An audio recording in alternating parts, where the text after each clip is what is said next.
Corona virus COVID-19 सँग सम्बन्धित रहेर कान्तिपुर टेलिभिजनले तयार गरेको कार्यक्रम क्वारेन्टाइनमा यहाँहरूलाई हार्दिक स्वागत छ। हरेक दिन जस्तै आज पनि हामीले कोरोना भाइरस यो लकडाउन लगायतका विषयमा सम्बन्धित रहेर विभिन्न कार्यक्रमहरू तयार गर्दै आउने क्रममा आज हाम्रो विषय परेको छ श्रमिक दिवस। आज मे 1 विश्व श्रमिक दिवस जसरी मनाइरहँदाखेरि यसमा कोरोना भाइरस र लकडाउनले के कस्ता असर पारिरहेको छ यस विषयमा आज हामी 4 बजेसम्म छलफल गर्नेछौँ। कार्यक्रमका दौरानमा यहाँको कुनै सुझाव, सल्लाह, प्रतिक्रिया वा आफूलाई सहभागिता गराउनका लागि यहाँहरूले हाम्रो फेसबुक मार्फत सेयर गरेको भिडियोमा र ट्विटर मार्फत पनि @OurKTV मा #क्वारेन्टाइन गरेर पनि यहाँहरूले हामीसँग सम्पर्क राख्न सक्नुहुनेछ। आउनुहोस् सुरु गरौँ कार्यक्रम क्वारेन्टाइन।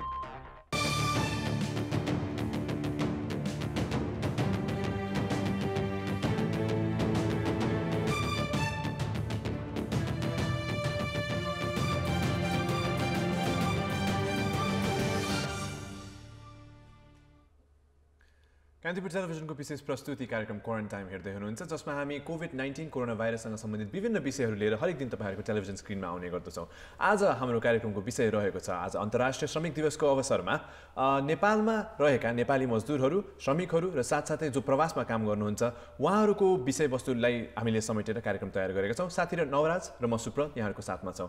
अब हामीले यो विषयहरू त अघिल्लो एपिसोडहरूमा पनि उठाइसक्यौँ। विशेष त चाहिँ जो ज्याला मजदुरी गर्नुहुने नेपाली श्रमिक दाजुभाइहरू हुनुहुन्छ उहाँहरूको बारेमा हामीले धेरै कुराकानी गऱ्यौँ। तर आज चाहिँ विशेष अन्तर्राष्ट्रिय श्रमिक दिवस भएको हुनाले र हालसम्म पनि जो विदेशमा हुनुहुन्छ, प्रवासमा काम गरिरहनु भएको उहाँहरू चाहिँ नेपाल फर्किन आउन सक्ने अवस्था छैन र साथसाथै जो नेपालमै हुनुहुन्छ उहाँहरूलाई पनि यो झन्झन अझ स्थिति भयावह हुँदै गएको हो कि भनेर यो विषयलाई पुनः एकचोटि उठाउनु पर्ने जस्तो चाहिँ आवश्यकता देखियो। नवराज सुप्रल, यो श्रमिक दिवसको विषयमा कुरा गर्दाखेरि अलिकति सो पृष्ठभूमिबारे पनि होइन, यो किनदेखि मनाउन थालियो, कहिलेदेखि सुरुवात भयो, यसको प्रयोजन के थियो भन्ने खालको अलिकति कुरा गर्दा चाहिँ उत्तम नै हुन्छ होला जस्तो लाग्छ होइन। यो 1886 मा चाहिँ अमेरिकाको सिकागोमा त्यहाँका मजदुरहरूले भोगिरहेका समस्याको कुरा, उनीहरूले आफ्नो अधिकार खोज्दाखेरि एउटा आन्दोलन सुरुवात गरेका थिए होइन। त्यो बेलादेखि नै यो खास त्यसपछि फ्रान्समा चाहिँ 1889 मा खास त्यहाँका मजदुर सम्बन्धी नेताहरूको समन्वय भएर यो 1890 देखि अन्तर्राष्ट्रिय हिसाबले मजदुर दिवस मनाउन थालियो। तर नेपालमा भने अलिक पछाडि मात्रै 2007 सालमा चाहिँ यो विराटनगर जुट मिलमा जसरी मजदुरहरूले त्यो बेलाको शासन व्यवस्था परिवर्तनको लागि जसरी आन्दोलन गरेका थिए त्यस बेलादेखि नै नेपालमा अन्तर्राष्ट्रिय मजदुर दिवस मनाउन थालिएको छ। तर यसलाई भव्यताका साथ एउटा सरकारी बिदा नै दिएर मनाउन थालिएको चाहिँ 2064 सालदेखि चाहिँ सरकारले यसलाई बिदा, राष्ट्रिय बिदा नै दिने गरेर मनाउन थालेको अभ्यास रहेको छ। अहिले हामी आज विश्व मजदुर दिवस सार्वजनिक बिदा पनि सरकारले दिने गर्थ्यो। अहिले त लकडाउनको अवस्था छ, त्यो हिसाबले आज मजदुरहरूको अवस्था के छ, मजदुरहरूका सम्बन्धमा के कस्ता कानुनहरूको अपरिहार्यता छ होइन, मजदुरसम्म सम्बन्धित रहेका नेताहरूको के कस्ता अनुभव छ, यो विषयलाई कुराकानी गर्नेछौँ। त्योभन्दा अगाडि चाहिँ विश्वभरिको कोरोनाको अपडेट हेर्ने कि स्क्रिनमा आजको दिनसम्म कोरोना भाइरस कोभिड-19 को अपडेटहरू के कस्ता रहेका छन् अब एकपटक हेरिहालौँ न।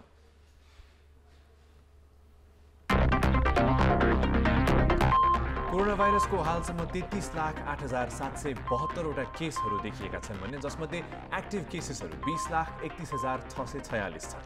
त्यससँगै 10,42,993 जना चाहिँ कोरोना भाइरसबाट निको भइसकेको अवस्था छ भने 2,34,133 जनाले कोरोना भाइरस कारण मृत्युवरण गर्न परेको अवस्था छ।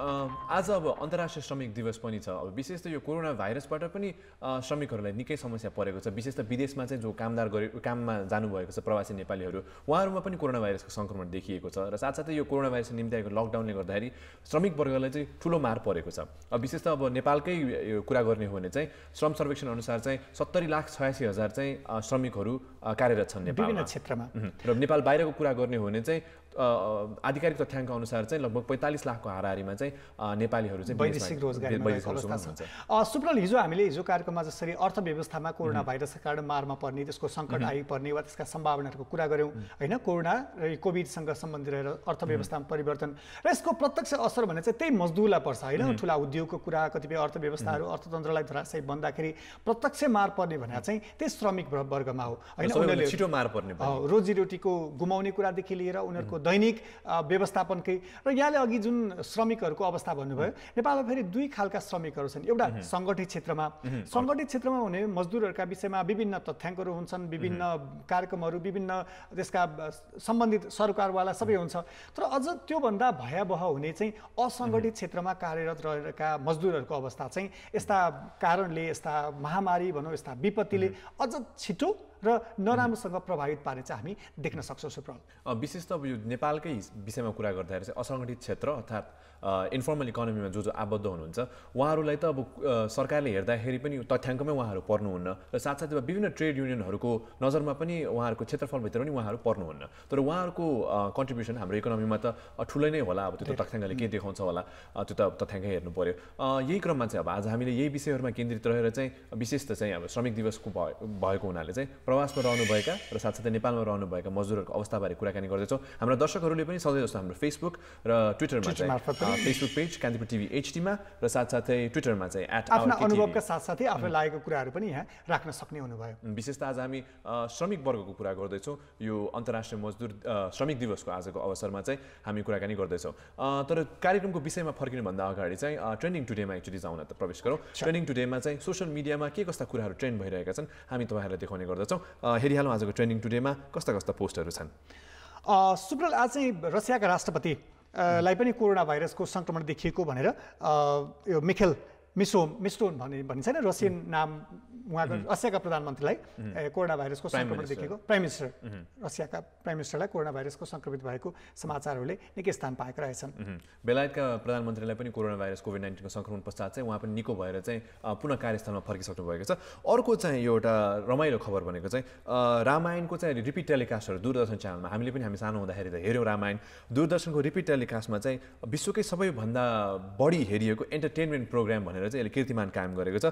एउटा एपिसोडले चाहिँ अप्रिल 19 को एउटा एपिसोडले चाहिँ 77 मिलियन 7,70,00,000 भ्युवरहरू चाहिँ एकै पटकमा पाएको भनेर पनि एउटा कीर्तिमान राख्न सफल भएको चाहिँ खबर आएको छ। अर्को चाहिँ यो युरोपियन लकडाउनको खास त्यसको असर चाहिँ यो एयर पोल्युसनमा अलिकति त्यसको विषयमा रिसर्च भएको रहेछ। युरोपियन लकडाउनको अब 11,300 एयर पोल्युसन डेथ्स भनेर पनि त्यस एउटा समाचार चाहिँ यहाँ खास त्यो रिसर्च बेस समाचार एउटा सार्वजनिक भएको रहेछ।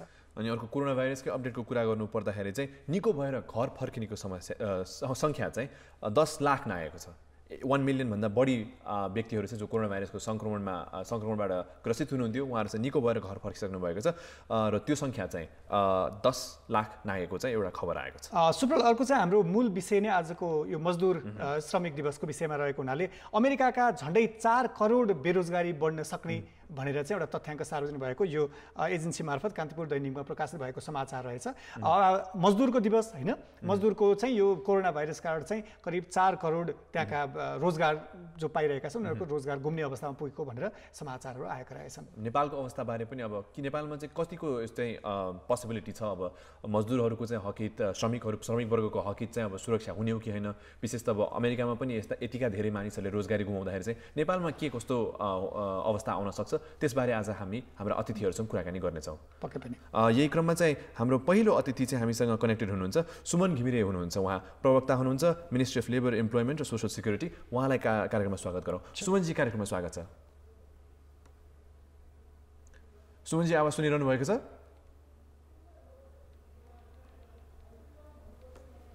सुमनजीसँग हामी जोडिने प्रयास गरिरहेका छौँ। सुमनजी आवाज सुनिरहनु भएको छ? हजुर सुन्दैछु। सुमनजी, आज चाहिँ अब अन्तर्राष्ट्रिय श्रमिक दिवसको अवसर पारेर चाहिँ हामीले श्रमिकहरूको विषयमा चाहिँ कार्यक्रम क्वारेन्टाइनमा चाहिँ यो कुरा उठाएका छौँ। अब नेपालमा चाहिँ यो लकडाउनले गर्दाखेरि श्रमिकहरूलाई कस्तो चुनौतीहरू चाहिँ नयाँ थपिएका छन्? हजुर, सर्वप्रथम अब अन्तर्राष्ट्रिय श्रमिक दिवसको उपलक्ष्यमा हाम्रो तर्फबाट हार्दिक शुभकामना छ। अब यो विश्वव्यापी महामारीको सन्दर्भमा यसले धेरै प्रकारका चुनौतीहरू आम श्रमिक वर्गमा परेको छ। अर्थात् म पनि एउटा सरकारी श्रमिकै हुँ, सरकारी क्षेत्रका होस् अथवा गैर-सरकारी क्षेत्रका, सङ्गठित क्षेत्रका, असङ्गठित क्षेत्रका, सबै क्षेत्रका आम श्रमिक वर्गमा ठुलै प्रभाव परेको छ। किनकि अब यसले मूलत अब उद्योग प्रणाली, उत्पादन प्रणाली, आपूर्ति प्रणाली र उपभोग प्रणाली यो सबैमा यसले चाहिँ घटोत्तरी गरेको सन्दर्भमा आगामी दिनमा श्रमिक वर्गले चाहिँ 3टा कुरामा चाहिँ ध्यान दिनुपर्ने पक्ष देखिएको छ। पहिलो कुरा, यो महामारीले हाम्रो पारिश्रमिक प्रणालीमा घट्ने पक्ष देखाएको छ भने, दोस्रो कुरा अहिले काम गरिरहेको, अहिले उद्योग व्यवसाय सेवा गरिरहेको क्षेत्रहरू चाहिँ बाट अर्को नयाँ क्षेत्रमा प्रवेश गर्नुपर्ने हुनसक्छ। तेस्रो कुरा, अहिले हामी काम गरिरहेको स्थान परिवर्तन गरेर अर्को नयाँ स्थानमा जानुपर्ने हुनसक्छ। अब अहिले चाहिँ यस्ता महत्त्वपूर्ण पक्षहरूमा चाहिँ हामीले गम्भीरतापूर्वक सोध्नुपर्ने भएको छ। सुमनजी, एउटा सङ्कटको मुखमा छौँ हामी, त्यो विषयले यस्तै प्रत्यक्ष अप्रत्यक्ष हामीलाई असर पुर्याइरहेको छ। धेरै श्रमिक क्षेत्र, श्रमका क्षेत्रमा काम गर्ने मानिसहरू धेरैको रोजीरोटीको माथि प्रश्न उठ्ने जस्तो देखिन्छ अहिले। यस्तो बेला चाहिँ सरकारले यस्ता क्षेत्रमा काम गर्ने वा सङ्गठित असङ्गठित क्षेत्रमा काम गर्ने श्रमिकहरूको अवस्था, उनीहरूको रोजीरोटीको व्यवस्था, त्यसपछि उनीहरूको दैनिक गुजारा चलाउने अर्थतन्त्रमा एउटा उनीहरूको योगदान रहेको छ, त्यसलाई परिपूर्ति गर्ने त्यस्तो खालको व्यवस्थामा चाहिँ सरकारको तयारी के रहेको छ अहिले? हजुर, अब अहिलेको यो विश्वव्यापी आर्थिक मन्दीको अवस्था छ। अब यो मन्दीबाट पार पाउनका लागि सरकारले अहिलेसम्मको विद्यमान अब लगानीका नीति, रोजगारीका नीति र अब उत्पादनशील उद्योग व्यवसायमा सञ्चालन गर्नुपर्ने क्रियाकलापगत नीति र रणनीतिहरूमा व्यापक परिमार्जन गर्नुपर्ने आवश्यकता देखिएको छ। अब यसमा मूलतः हामीले अहिले दुईटा क्षेत्रमा रोजगारी, विशेष गरी अब उत्पादनशील रोजगारीलाई जोडेर चाहिँ अधिकांश बढीभन्दा बढी श्रमिक वर्गलाई कसरी समावेश गर्न, रोजगारीमा आबद्ध गर्न सकिन्छ भनेरै अहिले हामीले ध्यान दिइरहेछौँ। त्यसमा दुईटा क्षेत्र छ अहिले हामीले प्राथमिकता दिएर अरू मन्त्रालयहरूसँग पनि समन्वय गरिरहेको आगामी बजेट बनाउने क्रममा। पहिलो कुरा कृषि क्षेत्र नै हो। नेपालको आधारभूत सम्भावना भएको क्षेत्र भनेको कृषिको श्रृङ्खलाबद्ध उत्पादन, भण्डारण, बिक्री वितरण होइन, र अब उच्च मूल्यका बालीनालीहरू। अब हाम्रो 3टा हिमाल पहाड तराईको सन्दर्भमा पनि हामीसँग बहुविविधतायुक्त भूगोल छ। हामीलाई खान आवश्यक पर्ने पर्याप्त मात्रामा बालीनालीहरू, तरकारीहरू नै उत्पादन हुन सक्छ। अहिले हाम्रो आयातमूलक अर्थतन्त्र भएको सन्दर्भमा भोलिका दिनमा हामीलाई खाने खाद्यान्न उत्पादन गरेर खाडी मुलुकमा हामीले उच्च मूल्यका तरकारी खाद्यान्नहरू चाहिँ उत्पादन गर्न सक्ने अवस्था पनि हुन सक्छ यदि हामीले कृषिमा आधुनिकीकरण र व्यवसायीकरणको श्रृङ्खलाबद्ध क्रियाकलापहरूलाई यही सन्दर्भमा जोड्यौँ भने पनि भोलिका दिनमा यो ठुलो अवसर छ। मैले भने एउटा कृषि क्षेत्रको सम्भावना। दोस्रो पक्ष भनेको निर्माण क्षेत्र हो। निर्माण क्षेत्रमा विशेष गरी राष्ट्रिय प्राथमिकता प्राप्त जलविद्युत आयोजना, त्यसै गरी अब कृषिसँग जोडिने सिँचाइ कुलोहरू निर्माणको आयोजनाहरू, त्यसै गरी खानेपानी पूर्वाधारहरू र सडक पूर्वाधारहरू, यिनै क्षेत्रमा हामीले अधिकतम रूपमा उत्पादनमूलक लगानी गर्दै रोजगारीहरू सिर्जना गर्दै चाहिँ अब रोजीरोटीको र जीविकोपार्जनको कुरालाई सुमनजी यही प्रसङ्गमा चाहिँ केही दिन अघि मात्रै मन्त्री परिषद बैठकले पनि श्रमिक वा त्यो खालको रोजगार गुमाएका कतिपय व्यक्तिहरूको सवालमा चाहिँ राज्यले भोकै बस्नुपर्ने अवस्था आउँदैन, उनीहरूलाई रोजगारको व्यवस्था गरिनेछ भनेर आएको थियो। हिसाबले नेपालमा अब अहिले तत्कालै नयाँ रोजगारीका सृजनाहरू कसरी हुन सक्छन् र तिनीहरूलाई कसरी हामीले इन्गेज गराउन सक्छौँ? हजुर, मैले यही भने यहाँलाई निवेदन गरेँ। अब रोजगारीको सम्भावना अब कहाँ कहाँ हुन सक्छ भन्ने कुरा पहिले हामीले प्राथमिकीकरण गर्नु पर्यो। मान्छेलाई हामीले अब त्यतिकै पैसा दियो भने त्यसले उत्पादनशीलता केही राज्यमा दिन सक्दैन। तसर्थ उहाँलाई कुनै न कुनै काममा पूर्वाधारमा अथवा स्थानीय सरकारले स्थानीय स्तरका विकास निर्माणका काममा आबद्ध गराएर ज्याला दिने, न्यूनतम ज्याला दिने, त्यो दिन नसकेको अवस्थामा मात्रै अति सङ्कटासन्न वर्गलाई राज्यले केही राहत स्वरूप चाहिँ केही खाद्यान्नको रकम दिने भन्ने नै हो अहिले पनि त्यही। अब यहाँले भन्नुभएको जस्तो अब कृषिकै कुरा गरौँ त एकछिन। कृषिको कुरा गर्दाखेरि अब हामीले खेतबारीहरूलाई अब आधुनिक रूपमा चाहिँ खेती गर्ने प्रणालीमा अब हाम्रो हल गोरुले जोत्नुको साथ ट्र्याक्टरले जोत्न थाल्नु पर्यो।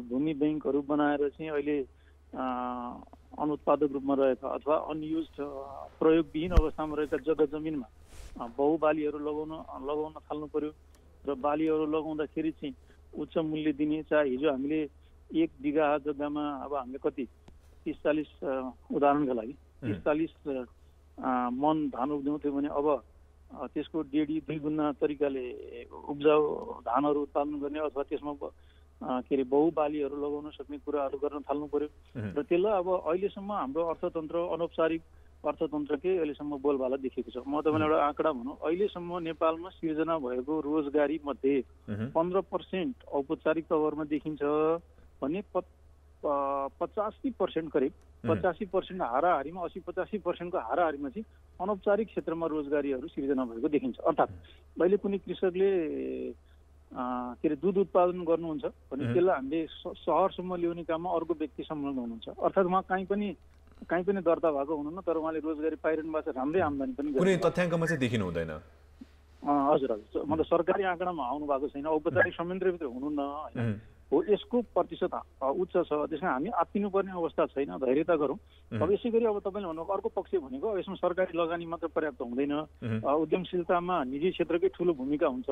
अब उहाँहरूलाई चाहिँ लगानीको वातावरण कायम गर्नका लागि सरकारले अब ब्याङ्किङ सेवाहरू, अब ऋणहरूमा अहिले चाहिँ सरकारले ऋण तिर्ने म्यादहरू बढाएको, ब्याज दरहरूमा पनि पुनरावृत्ति गरिरहेको अवस्था छ भने त्यसै गरी अब यो वैदेशिक लगानीको सम्भावनाहरू, जस्तै अब हामीले पुँजी र प्रविधिहरू भित्र्याउनलाई चाहिँ अब वैदेशिक लगानीको पनि हामीलाई आवश्यकता पर्छ। अब विश्व ब्याङ्क लगायतका हामीले विकास साझेदारहरूसँग पनि अथवा अरू मुलुकका हाम्रो मित्र राष्ट्रहरूसँग साझेदारीहरू गरेर पनि समन्वय गरेर पनि, यो त अब दीर्घकालीन कुरा भयो सुमनजी। अब अहिले तत्कालकै कुरा गर्नु पर्दाखेरि चाहिँ अब सबैभन्दा ठुलो चुनौती अहिलेको भनेको चाहिँ जो प्रवासमा नेपालीहरू हुनुहुन्छ, अब उहाँहरूलाई चाहिँ अब एकाएक चाहिँ अब उहाँहरूको रोजगारी गुम्ने र साथसाथै अब विशेष त चाहिँ जो गल्फ कन्ट्रीहरूमा आउनुहुन्छ त्यहाँ रोजगार गरेर जो बसिरहनु भएको छ उहाँहरूलाई चाहिँ त्यहीँको सरकारले चाहिँ अब एकाएक नेपाल फिर्ता गर्ने हो भने चाहिँ त्यसको लागि चाहिँ श्रम मन्त्रालयको के कस्तो तयारीहरू रहेको छ?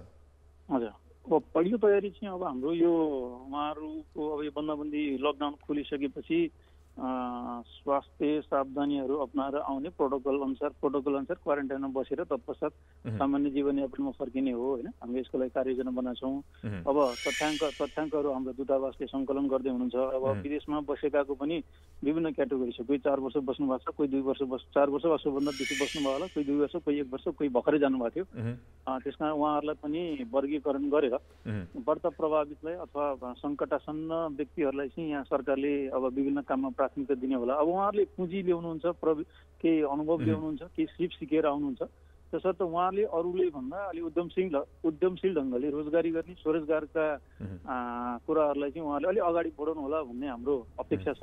उहाँहरूले त्यो पक्कै पनि गरिरहनु भएको छ धेरैले। जस्तै अब यसमा चाहिँ विदेशबाट फर्किनु भएकाले जस्तै अब एउटा व्यक्तिले गर्दा धेरै लगानी पर्ने तर 10 जना मिल्ने समूहगत रूपमा सहकारी माध्यमद्वारा चाहे अर्को सानो घरेलु उद्योग खोलेर अथवा कुनै न कुनै हिसाबले समूहीकृत भएर उहाँले अब कृषिजन्य उत्पादन चाहे अरू तरिकाको हाम्रो उद्योग व्यवसायमा अब बजारी अब अहिले फेरि पनि यही तत्कालकै कुरा गरौँ होइन। हाम्रो अब फेसबुकमा पनि यही कार्यक्रममा चाहिँ हरेक दिन जस्तो चाहिँ हाम्रो दर्शकहरूले जो विदेशमा हुनुहुन्छ, प्रवासमा हुनुहुन्छ, धेरैजना चाहिँ अहिले चाहिँ रेजिडेन्ट पर्मिट एक्सपायर भएर भिजा एक्सपायर भएर चाहिँ लकडाउनको कारणले गर्दा चाहिँ नेपाल फर्किन पाउनु भएको छैन। उहाँहरूको चाहिँ एउटै मात्र गुनासो भनेको चाहिँ हाम्रो लागि चाहिँ सरकारले के गरिदिनु पर्यो, हामी नेपाल तुरुन्तै फर्किन चाहन्छौँ भनेर भन्नुहुन्छ। अब श्रमिक वर्ग उहाँहरूको त हाम्रो अर्थतन्त्रमा ठुलो नै कन्ट्रिब्युसन छ। अब उहाँहरू चाहिँ अहिले यसरी मारमा समस्यामा परिरहनु भएको छ। अब उहाँहरूलाई चाहिँ नेपाल ल्याउनको लागि चाहिँ तत्कालले चाहिँ अब श्रम मन्त्रालय र नेपाल सरकारको चाहिँ कुनै त्यस्तो तयारी छ अहिले? हजुर हजुर, अब यो अहिले महामारीको कस्तो सन्दर्भ जोडियो भन्दाखेरि यो एउटा मान्छेबाट अर्को मान्छेमा सर्ने अर्थात् सरुवा रोग हो। अर्थात् यो अहिले के अरे हिलडुल गर्न बन्द गर्नुको मुख्य कारण यो हो। तसर्थ अहिले धैर्यतापूर्वक नआत्तिकन जहाँ जो अवस्थामा हुनुहुन्छ त्यही अवस्थामा अहिले आफ्नो जीवनयापन काम गर्ने कुराहरू निरन्तरता दिइराखौँ होइन। सरकारले अब तथ्याङ्क विवरणहरू सबै सङ्कलन गर्ने काम सुरु भइसकेको छ। सम्बन्धित दूतावासमा खबर गर्नु होला को इच्छुक हुनुहुन्छ। जो अब कसैले इच्छुक भएका कुरा पहिलो क्याटेगोरीमा पर्नुभयो। दोस्रो कुरा अब रोजगारी गुमाएर अरू रोजगारीको सम्भावना नभएको अवस्थामा अथवा अलपत्र परिसक्नु भएका अब यो सरकारी श्रम स्वीकृति लिएर जाने एउटा प्रकारको हुनुहुन्छ भने श्रम स्वीकृति नलिकन अर्थात् अनौपचारिक रूपले जानुभएका साथीहरूलाई अलिक धेरै पीडा परेको हामीले बुझेका छौँ। हामी भलिभाँति जानकार छौँ। अब अहिलेलाई नआत्तिकन धैर्यतापूर्वक बसौँ। सरकारले सम्बन्धित देशसँग समन्वय गर्ने काम सुरु गरिसकेका छ। अब हामी यसको कार्ययोजनाहरू अहिले गृह कार्य बनाउँदैछौँ। यसको गृह कार्य सुमनजी अन्तमा चाहिँ छोटकरीमा भनिदिनु होला, जस्तै अहिले कोरोनाको कारण यो लकडाउनले कतिपय मानिसले आफ्नो रोजगारी गुमाएका छन् होइन, प्रवासमा रहेका पनि कतिपय मानिसहरू यहाँ फर्किने अवस्था छ। यसले चाहिँ रोजगारका अवसरहरू घट्ने चाहिँ निश्चित प्रायः जस्तो देखिन्छ। यस्तो अवस्थामा सरकारले वैकल्पिक वा विकल्पहरूको विषयमा के सोचेको छ, छोटकरीमा भनिदिनु होला। हजुर, वैकल्पिक उपायको रूपमा हामीले कुरा गर्दाखेरि अब प्राथमिकता प्राप्त क्षेत्रमा जो नेपाल र नेपालीको लागि अलिकता तत्काल मध्यकाल र दीर्घकालको लागि उत्पादनमूलक काम हुन्छ त्यसमा जोड्ने हो र न्यूनतम रोजगारी र न्यूनतम ज्याला हामीले पाउने गरी चाहिँ अधिकतम भन्दा अधिकतम नागरिकहरूलाई यो सेवाबाट चाहिँ रोजगारीमूलक सेवाहरू प्रदान गर्ने लक्ष्य छ। र सङ्कटासन्न अवस्थामा रहनुभएका गरिबीको रेखा मुनि रहेका वर्गका लागि प्रधानमन्त्री रोजगार कार्यक्रम जस्ता कार्यक्रमबाट समेत सम्बोधन गर्ने गरी विशेष प्रकारको कार्यक्रम प्याकेजहरू आगामी आर्थिक वर्षको बजेटबाट ल्याउने खालको गृह कार्य भइरहेको छ। नआत्तिदिनु हुन हामी धैर्यतापूर्वक अब हामीले आफ्नो उत्पादनशीलता र समयलाई उपयोग गरेर चाहिँ यो महामारीबाट पार पाएर आर्थिक उन्नतिको महाअभियानमा लाग्नुपर्छ भनेर हामी हार्दिक अनुरोध गर्छौँ। हस्, यो महत्त्वपूर्ण जानकारीको लागि यहाँलाई धेरै धेरै धन्यवाद सुमनजी। सुप्रल, उहाँ हाम्रो श्रम रोजगार तथा सामाजिक सुरक्षा मन्त्रालयको हुनुहुन्थ्यो। उहाँले चाहिँ जसरी भन्नुभयो नि पछिल्लो समय एउटा रोजगारीको अवसरहरू गुमेका वा त्यसमा चाहिँ विकल्पको रूपमा चाहिँ 3टा खालको होइन, तत्कालिक, दीर्घकालिक र मध्यकालिक एउटा खालको अवसरहरू सिर्जना गरेर कृषिको आधुनिकीकरण हो। अनि यसमा चाहिँ अलिकति विकास निर्माणको कामहरूलाई पनि अलिकति त्यसको बढावा दिएर मानिसलाई त्यहाँ इन्गेज गराएर श्रमको क्षेत्रलाई अलिकति एक्सपान्ड गर्न सकिन्छ भन्नेहरूको विकल्प पनि हुनसक्छ। यो कुरा त हामीले हिजोको कार्यक्रममा अर्थतन्त्रको कुरा गर्दाखेरि पनि राख्यौँ। अहिलेलाई चाहिँ कार्यक्रममा हामी एउटा छोटो व्यापारिक विश्राम लिन गइरहेका छौँ। आज हामी अन्तर्राष्ट्रिय श्रमिक दिवसको मौका पारेर चाहिँ आज श्रमिकहरूको अवस्थाबारे कुराकानी गर्दैछौँ। हामी सँगै रहनुहोला। तपाईँका जिज्ञासाहरू, तपाईँका सन्देशहरू, आफ्नै अनुभव भोगाइहरू हाम्रो फेसबुक र ट्विटरमा पनि पठाउँदै गर्नुहोला। त्यसलाई हामी कार्यक्रममा 4 बजेसम्म समेट्ने प्रयास गर्नेछौँ। अहिलेको लागि चाहिँ एउटा छोटो commercial break. Will be right back.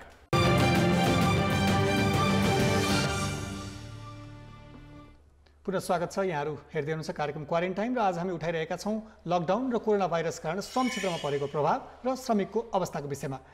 यही विषयमा कुराकानी गर्नको लागि यति बेला हामीसँग सङ्घीय सांसद तथा संसदको उपभोक्ता हित तथा श्रम र उद्योग वाणिज्य समितिका सदस्य समेत रहनुभएकी बिन्दा पाण्डे। मानिज्यू, यहाँलाई स्वागत छ।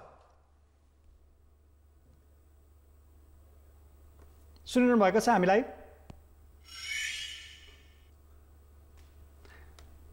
उहाँ चाहिँ लामो समय ट्रेड युनियन अधिकारमा पनि काम गर्नुभएको, उहाँसँग त्यो अनुभव भएको हिसाबले पनि उहाँसँग हामी कुराकानीको प्रयास गरिरहेका छौँ। स्वागत छ यहाँलाई। सुनिरहनु भएको छ बिन्दाजी हामीलाई? उहाँसँग हामी जोड्न फेरि पुनः पनि प्रयास गर्नेछौँ। यो प्राविधिक गडबडीलाई हामी अहिले एकछिन अलिकति नेपालको श्रम क्षेत्रमा कुरा गर्ने हो भने महिलाको स्थिति, महिलाको चाहिँ अलिकति उपस्थिति न्यून मात्रै होइन कि अलिकति त्यो पहुँच योग्य त्यस्तो ठाउँमा अलिकति आम्दानीमुखी बढाउने ठाउँमा पनि कम छ। त्यो हिसाबले उहाँको यो विषयमा अध्ययन पनि छ, खास अलिकति वुमन इम्पावरमेन्ट, अलिकति अझ पोलिटिक्सको लिडरसिपमा मात्रै होइन कि समग्र क्षेत्रमा महिलाहरूको स्थितिको विषयमा उहाँको अध्ययन पनि भएको होइन। सांसद मात्रै नभएर संसदको यही क्षेत्र हेर्ने होइन, यो श्रम सम्बन्धी हेर्ने हाम्रो संसदको एउटा संसदीय समिति छ, त्यो समितिको सदस्य पनि भएको हुनाले पनि उहाँसँग यस्ता धेरै विषयमा हामी कुराकानी गर्न सक्छौँ। बिनाजी, यहाँलाई स्वागत छ। उहाँसँग जोडिन हामी प्रयास गर्दैछौँ नवराज। र अब आज अन्तर्राष्ट्रिय श्रमिक दिवसको कुरा गर्दाखेरि चाहिँ हामीले अब अघि पनि कुरा उठाउँदाखेरि चाहिँ जो सङ्गठित क्षेत्रमा हुनुहुन्छ श्रमिकहरू उहाँहरूको कुरा गर्छौँ। असङ्गठित क्षेत्रको त्यति कुरा हुन पाउँदैन, तर कुरैहरू नपाउने चाहिँ जो चाहिँ अब विशेष त महिला वर्ग चाहिँ जो घरमा डोमेस्टिक लेबर गर्नुहुन्छ उहाँहरूलाई चाहिँ त्यति गणना नै गरिँदैन नि। अब अर्थतन्त्रमा पनि ग्रोस डोमेस्टिक प्रोडक्ट्स, कुल ग्राहक उत्पादनको कुरा गर्दाखेरि पनि त्यो डोमेस्टिक लेबरलाई त हामी जिडिपीमा गणना गर्दैनौँ। र त्यो एउटा कुरा महत्त्वपूर्ण भनेको चाहिँ त्यो त अनपेड डोमेस्टिक लेबर छ नि त। पक्कै पनि यी विषयमा पनि हामी कुराकानी गर्न सक्छौँ। बिन्दाजी, यहाँलाई स्वागत छ। हस्, धन्यवाद। अहिले यो कोरोना भाइरसको कारण लकडाउनको अवस्थामा छ। लकडाउनकै बीच चाहिँ अन्तर्राष्ट्रिय श्रमिक दिवस मनाउनु परेको छ। परिस्थिति यति जटिल बनेको छ कि यही समयमा हामी यो दिवस मनाइरहेको बेला धेरै श्रमिकहरूले आफ्नो रोजगार गुमाउनु पर्ने परिस्थितिको सङ्केत पनि देखिएको छ। यस्तो अवस्थामा चाहिँ यहाँले यो परिस्थितिलाई कसरी निहालिरहनु भएको छ? हजुर, सबभन्दा पहिला त आज अन्तर्राष्ट्रिय श्रमिक दिवसको सन्दर्भमा सबै श्रमजीवी वर्ग लगायतलाई हार्दिक शुभकामना व्यक्त गर्न चाहन्छु। र यसपालि यो कोरोना महामारीको कारणले गर्दाखेरि हामीले औपचारिक हिसाबले धेरै यो दिवस मनाउन सकिरहेका स्थिति छैन। तर यही कारणले गर्दाखेरिमा आज धेरै श्रमिकहरूले रोजगारी गुमाउनु परेको स्थिति छ। र अब दुनियाँकै रेकर्ड हेर्ने हो भने झन्नै 1.5 अरब श्रमजीवीहरूले चाहिँ रोजगारी गुमाएको भन्ने खालका कुरा छन्। र हाम्रो देशमा पनि अहिले सबैभन्दा बढी यो दैनिक ज्यालादारीमा काम गर्ने जो श्रमिकहरू हुनुहुन्छ उहाँहरू सबैभन्दा बढी प्रताडित हुनुहुन्छ। र त्यसमा पनि महिलाहरू अझै होइन, बालबच्चा सहित भएका गर्भवती महिलाहरू, सुत्केरी महिलाहरू, उहाँहरू चाहिँ अझै धेरै चाहिँ प्रताडित हुनुभएको खालको स्थिति छ। र अब यो जुन खालको समस्या आयो, अब यो समस्यालाई हातमुखकै समस्या समाधान गर्नको लागि पनि अहिले चाहिँ जुन सरकारले राहतको कुराहरू जुन गरेको छ त्यो राहतको कुरालाई पनि हाम्रो कानुनले चाहिँ स्थानीय तहमा अनौपचारिक क्षेत्रका श्रमिकहरू इभन चाहिँ होइन घरेलु कामदारहरूको समेत पनि तथ्याङ्क व्यवस्थित गर्नुपर्ने भन्ने खालको कुरो व्यवस्थित गरिएको कानुनमा चाहिँ उल्लेख गरिएको छ। तर त्यसलाई हामीले आजका दिनसम्म कार्यान्वयन नगरेको। बिन्दाजीसँग हामी पुनः जोडिने प्रयास गर्छौँ। हजुर हजुर हामी सुनिरहेका छौँ। हजुर त्यो चाहिँ नि अब अहिलेसम्म त्यो तथ्याङ्क राख्ने खालको काम अभिलेखको चाहिँ व्यवस्थित नभएको कारणले गर्दाखेरिमा जो चाहिँ सबैभन्दा धेरै प्रताडित भएको वर्ग हो त्यो समुदायसम्म त्यो वर्गसम्म पुग्नको लागि चाहिँ स्थानीय सरकारलाई पनि होइन अप्ठ्यारो परेका खालका कुराहरू पनि हामीले देशव्यापी हिसाबबाट नै अनुभूति गरेका छौँ। यद्यपि अहिले यतिखेर सङ्घीयतामा गएको कारणले गर्दा स्थानीय सरकारले एकदमै धेरै राम्रो हिसाबले काम गर्ने प्रयत्नहरू चाहिँ गरेको छ। त्यसले गर्दा अब यसलाई चाहिँ हामीले अब एउटा शिक्षाको हिसाबले नै लिनुपर्ने खालको स्थिति हुन्छ भन्ने लाग्छ र आगामी दिनमा हामीले त्यो खालको तथ्याङ्क देशभित्रको मात्रै होइन देश बाहिरकै पनि हरेक पालिकाले आफ्नो पालिकाबाट कति मान्छेहरू कुन ठाउँमा गएका छन्, के काम गरेका छन्, उनीहरूको के सिप छ, आफ्नो पालिकाभित्रै पनि कति चाहिँ श्रमिकहरूले कुन क्षेत्रमा कस्तो खालको काम गरेका छन्, के उत्पादन गरेका छन् भन्ने खालका कुराहरूको चाहिँ अभिलेखलाई अब व्यवस्थित गर्न सक्यो भनेदेखि आगामी दिनमा जुन ढङ्गका समस्याहरू आउँछन् त्यो समस्यालाई समाधान गर्नको लागि त्यसले चाहिँ मद्दत गर्छ। त्यो काम अब सुरुवात गर्नुपर्छ भन्ने लाग्छ र अहिले यो जुन समस्या आइसके पछाडि अब धेरै चाहिँ प्रवासमा गएका श्रमिकहरू पनि फर्कने खालको जुन स्थिति देखिएको छ अब त्यो श्रमिकहरूलाई फर्काउनको लागि पनि दुई तिनवटा कुरामा ध्यान दिनुपर्छ होला।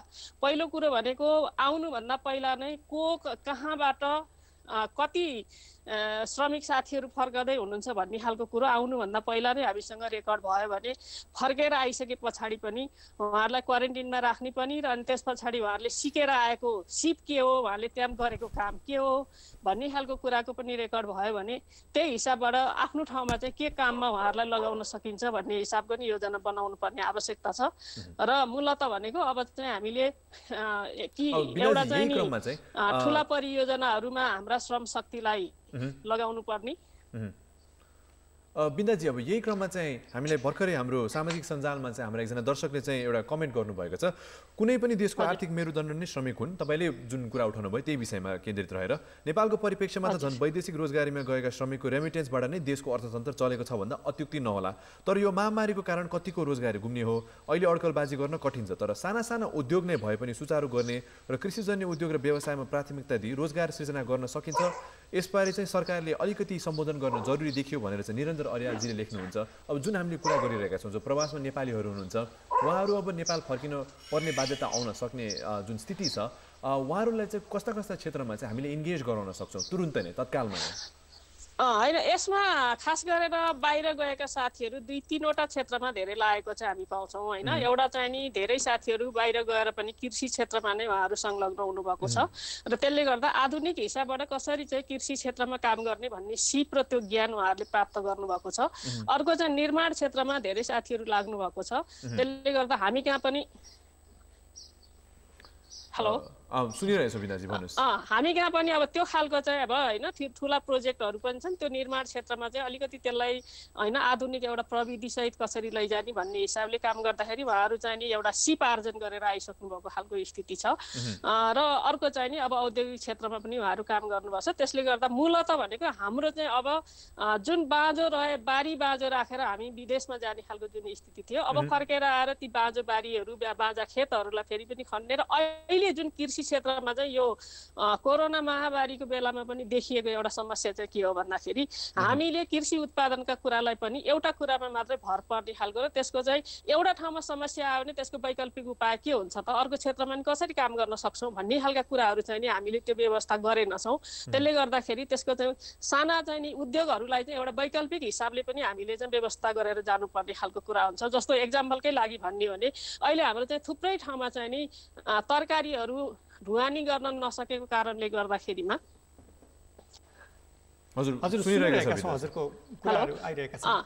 अब तरकारीहरू ढुवानी गर्न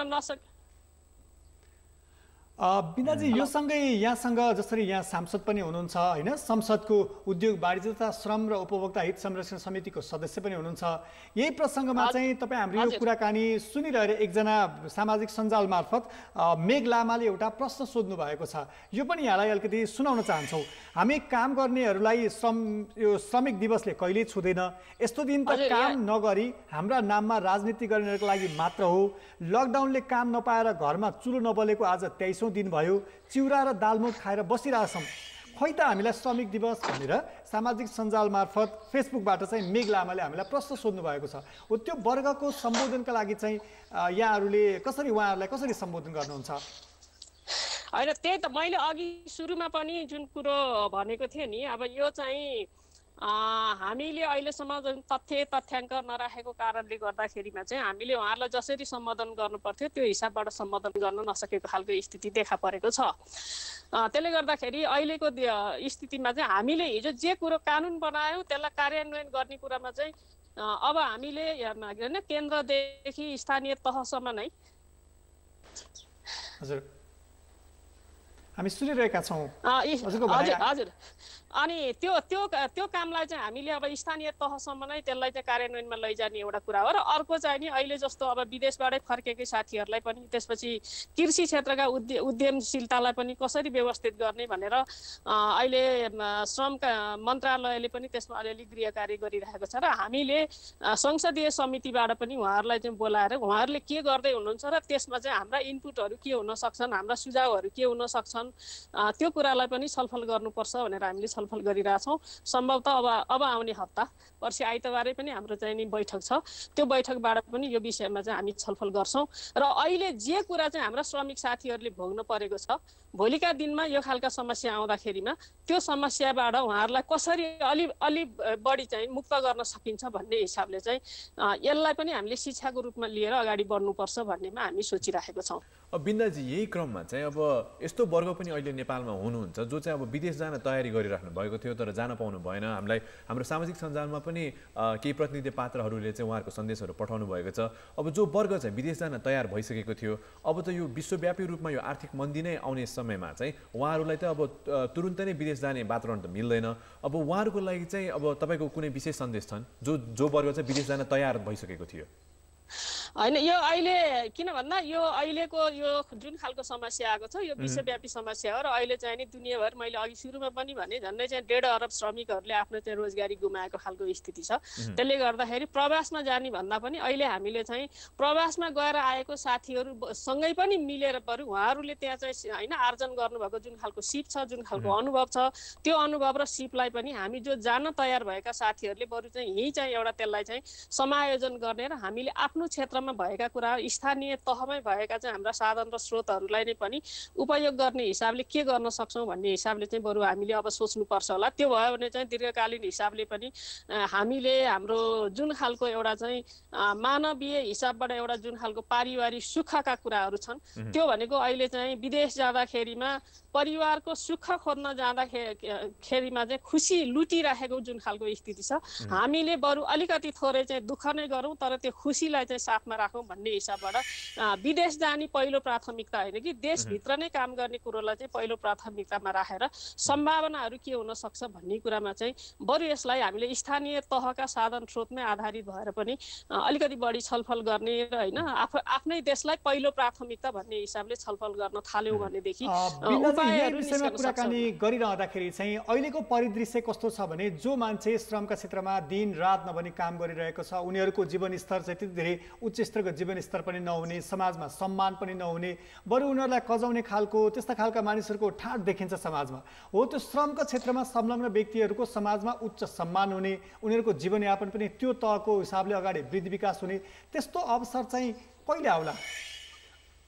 होइन, त्यो कहिले आउँछ भनेर त्यो आफै आउने होइन, त्यो तपाईँ हामीले नै ल्याउने हो। कसरी ल्याउने होला? यहाँ त सांसद पनि हुनुहुन्छ। होइन, त्यो ल्याउने कुरा के हो भन्दा त्यो होइन, त्यो ल्याउने कुरो भनेको के हो भन्दा हामीले लामो सङ्घर्ष पछाडि जुन खालका राजनैतिक कुराहरूलाई चाहिँ नि संस्थागत गर्ने खालको कुरा चाहिँ गरेका छौँ। मैले अघि पनि भने संविधानमा लेख्यौँ, कानुनमा लेख्यौँ, कार्यान्वयन बाँकी छ। कार्यान्वयन गर्ने कुरो भनेको चाहिँ अबको हाम्रो चुनौती भनेको चाहिँ त्यो आर्थिक हिसाबले रूपान्तरण गर्नको लागि हाम्रो जुन चाहिँ नि सामाजिक सांस्कृतिक सोचमा पनि हाम्रो व्यवहारमा पनि परिवर्तन गर्न जरुरी छ। त्यसले गर्दाखेरि हामी सबैले जुन एउटा सामन्तवादी सोचबाट हामी आयो, कामलाई पनि सानो र ठुलो भन्ने खालको स्थिति, काम भनेको सबै चाहिँ नि सम्मानित हुन्छ, सबै चाहिँ मर्यादित हुन्छ, काम भनेको सानो र ठुलो हुँदैन, तर फरक हिसाबको सबै चाहिँ काम गर्नको लागि फरक फरक खालको क्षमता र फरक खालको चाहिँ सिपहरू चाहिन्छ। फरक मान्छेले फरक खालको सिप र फरक खालको क्षमताले फरक खालको काम गर्छन्, तर सबै काम भनेको चाहिँ सम्मानित हो भनेर यो चाहिँ नि त्यो तलो भनेको अथवा सानो भनिएको काम गर्ने ठाउँबाट होइन कि यी ठुला भनिएका काम र ठुला भनिएका काम गर्ने चाहिँ जो श्रमिकहरू छन् उनीहरूको मानसिकता र उनीहरूको व्यवहार चाहिँ सबभन्दा पहिला परिवर्तन हुन पर्यो। ठुला भनिएकाहरूबाट चाहिँ सानाहरूलाई हेप्ने कुरा चाहिँ नि यो अमानवीय हो भन्ने खालको कुरा चाहिँ नि त्यो ठुलो भनिएकाहरूले चाहिँ आफूलाई सबभन्दा पहिला रूपान्तरण गर्नु जरुरी छ। र त्यसरी रूपान्तरण गर्न सक्यो भने हाम्रै समाजमा जे कामहरू उपलब्ध छन् ती कामहरूलाई हामीले सम्मानित गर्न सक्छौँ र त्यसलाई मर्यादित बनाएर अगाडि बढाउन सक्छौँ भन्ने लाग्छ। बिन्दाजी, अब हामीले चाहिँ अब कुराकानी गर्यो अब आगामी दिनमा आउन सक्ने चुनौतीहरूलाई चाहिँ कसरी सम्बोधन गर्ने भनेर, तर जुन चाहिँ अब यही लकडाउनकै समयमा पनि हेरौँ न, अब धेरै जो श्रमिक वर्गहरू हुनुहुन्थ्यो, ज्याला मजदुरी गर्नुहुन्थ्यो, त्यो समूह चाहिँ अब आफ्नै घर फर्किन जाँदाखेरि पनि हिँडेरसम्म जानुपर्ने जस्तो धेरै समाचारहरू आए, त्यसमा चाहिँ सरकारको उदासीनता देखिएकै थियो। अब आगामी दिनमा चाहिँ अब हामी कतिको ढुक्क हुन सक्छौँ त्यो श्रमिक वर्गलाई चाहिँ सरकारले हेर्छ भनेर, जुन चाहिँ आइपरेको समस्यालाई पनि सरकारले अलिकति सम्बोधन गर्न चुकेको नै थियो। अब आगामी दिनमा चाहिँ जुन आउन सक्ने समस्या छ, धेरै रोजगारी गुमाउँछन्, विदेशमा पनि रोजगारी गुमाउन सक्ने सम्भावना छ, देशभित्र पनि रोजगारी गुमाउन सक्ने सम्भावना छ, त्यसप्रति चाहिँ अब सरकारले सम्बोधन गर्छ भनेर चाहिँ हामी कतिको ढुक्क हुन सक्छौँ? होइन, यसमा यो सबै कुराको सम्बोधन चाहिँ हामीले चाहिँ सिंहदरबार मात्रै खोज्न थाल्यौँ भनेदेखि यसको समाधान हुन सक्दैन। त्यसले गर्दा यो सबै कुराको सम्बोधन गर्ने भनेको चाहिँ अहिले चाहिँ प्रदेशहरूले पनि आफ्नो प्रदेशभित्रको चाहिँ नि जुन खालको चाहिँ होइन सम्भावनाहरू छ त्यो सम्भावनाहरूलाई हेरेर उहाँहरूले पनि योजना बनाउने र सम्बोधन गर्ने गर्नुपर्छ। र सबैभन्दा धेरै काम भनेको त हामीले स्थानीय तहबाट नै गर्नुपर्छ। त्यसले गर्दा स्थानीय तहलाई बरु आवश्यक पर्ने साधन स्रोतहरू भनेको के हो? किन भन्दा साधन स्रोत भनेको पैसा मात्रै होइन, त्यो चाहिँ ज्ञानको कुरा पनि हो, त्यो चाहिँ नि हाम्रो एटिट्युड परिवर्तन गर्ने खालका कुराहरू पनि हुन्। त्यसले गर्दा स्थानीय तहले आफूलाई आवश्यक पर्ने कुरा के हो भन्ने खालको सबैभन्दा पहिला पहिचान गर्नु पर्यो र त्यो पुरा गर्नको लागि चाहिँ हामीले सबै तहबाट सबै क्षेत्रबाट चाहिँ उहाँहरूलाई सहयोग गर्नुपर्ने हुन्छ। त्यसले गर्दा यो चाहिँ नि सिंहदरबारले भनेको नीति र कानुन बनाउने हो र यसको कार्यान्वयन गर्ने, त्यसका सम्भावनाहरू खोज्ने, त्यसका विकल्पहरू तयार गर्ने, त्यसलाई प्रभावकारी बनाउने काम भनेको सबैभन्दा धेरै चाहिँ स्थानीय तह भएकोले स्थानीय तहमा हामीले कसले के कसरी सहयोग गर्नुपर्छ भन्ने खालको कुरो चाहिँ अब स्थानीय तहका पनि हामीसँग सङ्घ पनि छन्, महासङ्घहरू पनि छन्। ती सङ्घ र महासङ्घहरूले चाहिँ त्यो खालको एउटा रणनीति बनाउने र त्यो रणनीति अथवा चाहिँ त्यो आवश्यकताहरूको पहिचान गरेर यो चाहिँ केन्द्रले पनि बनाउनु पर्ने खालका नीति नियमहरू छन् भनेदेखि यो खालको चाहियो भनेर उहाँहरूले चाहिँ नि भन्नु पर्यो र केन्द्रले पनि त्यो हिसाबबाट तलसँग समन्वय गरेर तलको आवश्यकतालाई अनुभूति गरेर नै प्रदेशले र सङ्घले पनि त्यो खालको चाहिँ नि नीति योजना र कानुनहरू बनाउन चाहिँ जरुरी हुन्छ। त्यो हिसाबबाट अब जानुपर्छ। सरकार बाहेक चाहिँ निजी क्षेत्रले चाहिँ मजदुरहरूको हकितको कुरा गर्दाखेरि चाहिँ मजदुरहरूको अधिकारको बारेमा चाहिँ कतिको हेक्का राख्छन्? निजी क्षेत्रको भूमिका, मजदुर अधिकार सुरक्षाको लागि चाहिँ निजी क्षेत्रको भूमिका कस्तो पाउनु भएको छ बिन्दाजी? हजुर, सुनिरहनु भएको छ? भन्नु त। निजी क्षेत्रको भूमिका चाहिँ मजदुर अधिकारको संरक्षणको लागि चाहिँ निजी क्षेत्रको भूमिका कस्तो पाउनु भएको छ? होइन, यो निजी क्षेत्र र सार्वजनिक क्षेत्र भन्ने खालको कुरा नै हुँदैन। निजी क्षेत्र भए पनि सार्वजनिक क्षेत्र भए पनि राष्ट्रले बनाएको कानुन सबैका लागि बराबर हो। त्यसले गर्दाखेरि त्यो श्रमिकका लागि बनाएको कानुन होस् अथवा त्यो उद्यमीको लागि बनाएको कानुन होस्, त्यो उद्यमीले पनि कार्यान्वयन गर्नुपर्छ, त्यो श्रमिकले पनि कार्यान्वयन गर्नुपर्छ र एउटा चाहिँ नागरिकले पनि त्यो कुरालाई कार्यान्वयन गर्नुपर्छ। त्यसले गर्दाखेरिमा नीति कानुन होइन त्यो योजना बनाउँदाखेरिमा एकदमै धेरै कन्सल्टेसन आवश्यक हुन्छ। कन्सल्टेसन गरेर समन्वयमा बनाइएका चाहिँ नीति कानुन चाहिँ बनिसके पछाडि मान्दिन भन्न कसैले पनि हुँदैन र त्यो चाहिँ नि हामीले एउटा चाहिँ समाजलाई हामीले जुन ढङ्गबाट आफूले कमिट गरेको कुरा चाहिँ नि मान्नु, त्यसलाई कार्यान्वयन गर्नु मेरो नैतिक दायित्व पनि हो भन्ने कुरो चाहिँ हरेक नागरिकले अनुभूति गरेको दिन यो समस्या आउँदैन भन्ने नै लाग्छ। बिन्दाजी, यो सँगै अन्त्यमा चाहिँ जसरी हामीले राजनीतिक अधिकारका लागि धेरै परिवर्तनहरू पनि ल्यायौँ, अब त्यही राजनीतिक अधिकार प्राप्तिका लागि लागि ठुलो सङ्घर्ष गरेका मजदुरहरूको सम्बन्धमा चाहिँ अझै पनि हामीले अपेक्षित रूपमा कुराकानी गर्न परेका छैनन्। यदि मजदुरको स्थिति राम्रो हुन्थ्यो भने आज तपाईँ हामी यसरी बहस गर्नुपर्ने अवस्था हुन्थेन। हो त्यो मजदुरहरूको स्थितिमा अलिकति उजागर गर्न उकास्नका लागि, उनीहरूले गुणस्तरीय जीवनयापन गर्नका लागि, शिक्षा स्वास्थ्य लगायतका आधारभूत उनीहरूका आवश्यकताहरूमा परिपूर्ति गर्नका लागि अब हामीले चाल्नुपर्ने कदम चाहिँ के हो जस्तो लाग्छ?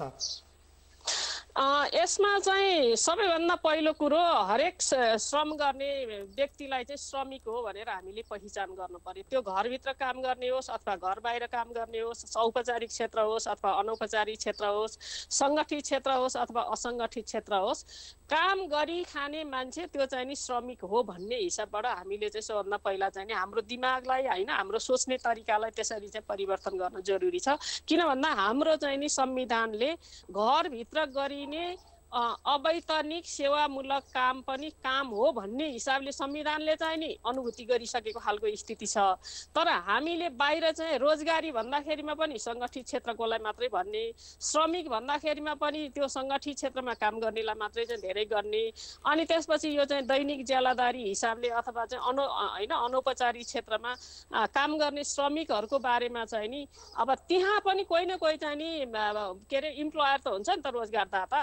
त्यो एउटा व्यक्तिलाई काम लगाए पनि म चाहिँ नि रोजगारदाता हो, त्यसले गर्दा मैले श्रम कानुनमा भएका कुरालाई सम्मान गर्नुपर्छ र मैले काम लगाएको श्रमिकलाई मैले त्यो कानुनमा भए अनुसारको सेवा सुविधा दिने म चाहिँ इम्प्लोयर भनेको त अझै यो समाजमा चाहिँ अलिकति त्यो श्रमिक भन्दा त वर्गीय हिसाबबाट पनि अलिकति माथिल्लै वर्ग भएको कारणले गर्दाखेरि कानुनलाई सम्मान गर्ने र कार्यान्वयन गर्ने दायित्व हुने खानेको र बुझ्ने वर्गको हो भन्ने कुरो चाहिँ जुन दिनसम्म यो समाजमा स्थापित हुँदैन त्यो दिनसम्म यो समस्या रहिरहन्छ र त्यो कुरो बुझाउने काममा हामी सबैले चाहिँ यसलाई निरन्तर हिसाबबाट चाहिँ अगाडि बढाउनुपर्छ भन्ने नै लाग्छ। बिन्दाजी, यही क्रममा चाहिँ अब हाम्रो सामाजिक सञ्जालमा चाहिँ एउटा कमेन्ट आएको छ। केशव नरसिंह राजभण्डारीजीले लेख्नुहुन्छ, वैदेशिक रोजगार गुमाएर फर्केका युवाहरूको व्यवस्था गर्न नसकिने भयो भने फेरि 2036 सालभन्दा अगाडिको ठुलो आँधीबेरी आउन सक्छ कि भनेर चाहिँ उहाँले लेख्नुहुन्छ।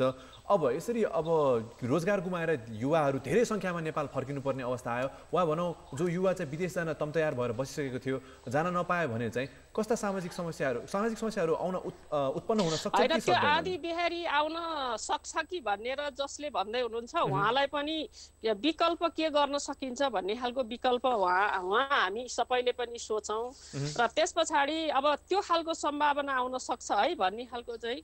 हेलो हजुर, सुनिरहेको छौँ। हेलो सुनिरहेका छौँ बिन्दाजी। हेलो हजुर, यहाँ हामी सुनिरहेका छौँ, हजुरको भनाइहरू आइरहेका छन्।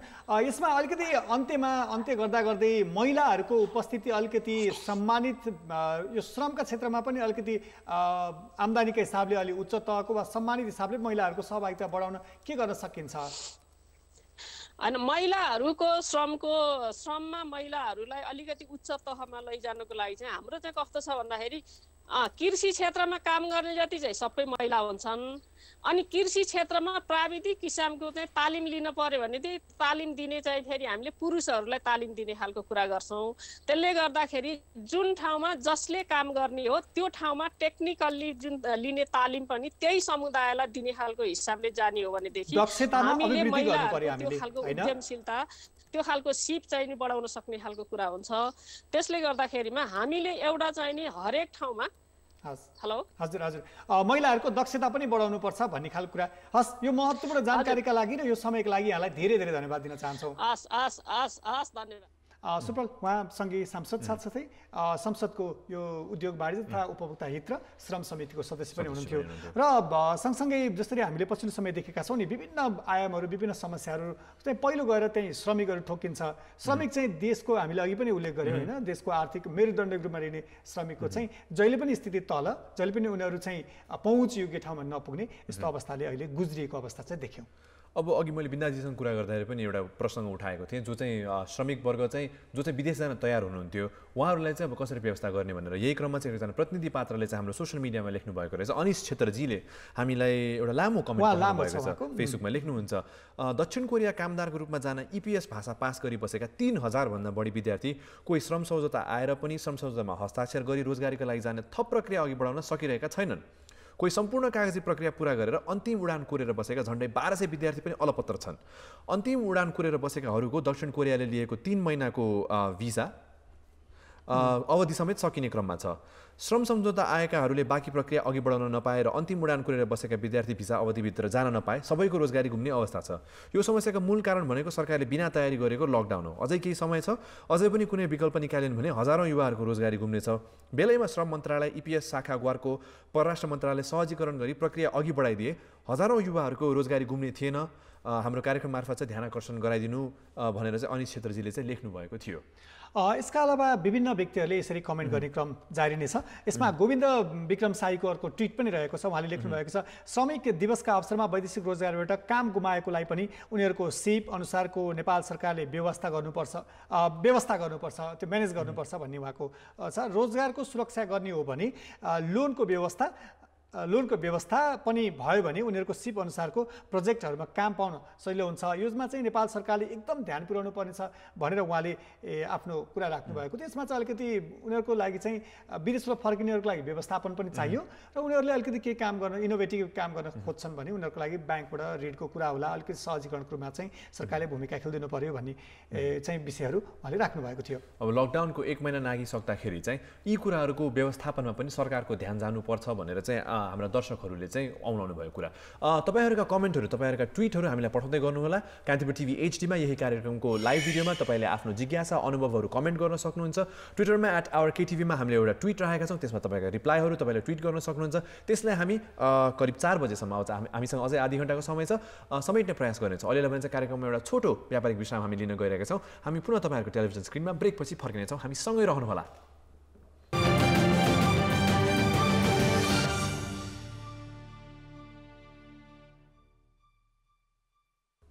पुनः स्वागत छ। तपाईहरु कार्यक्रम क्वारेन्टाइनका साथमा हुनुहुन्छ र आज हामी कुरा गरिरहेका छौँ मजदुर दिवसको।